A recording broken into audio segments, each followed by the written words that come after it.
Азыркы заманда карасак көпчүлүк дин аалымдары, устаздар мен канча жылдан бери ушул динди элге жеткизип келем.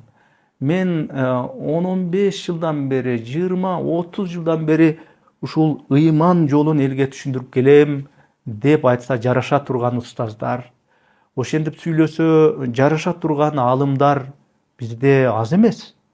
А бирок Нух пайгамбар алейхиссалам 20 жыл эмес, 30 жыл эмес, 100 жыл эмес, 200 жыл эмес, ал 950 жыл бою коомду, элди динге чакырды.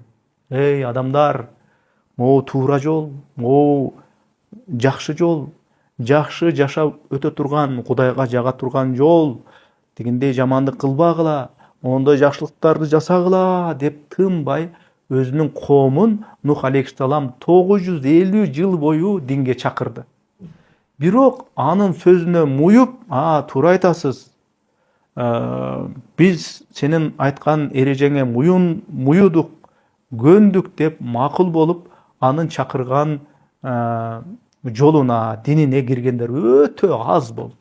Өтө эле аз болду. Ошого карабастан биз эмне үчүн Нух пайгамбар алейхиссаламды бир улуу пайгамбар катары сыйлоого милдеттүүбүз? Эмне үчүн биз аны сыйлашыбыз керек?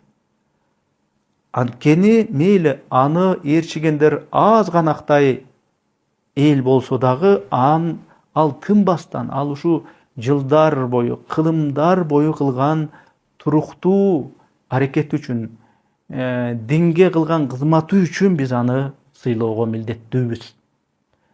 Ошон үчүн бул жанагы натыйжа эмес, аракет, тынбаган умтулуу, маанилүү дегендин мааниси, түпкү мааниси мына ушунда.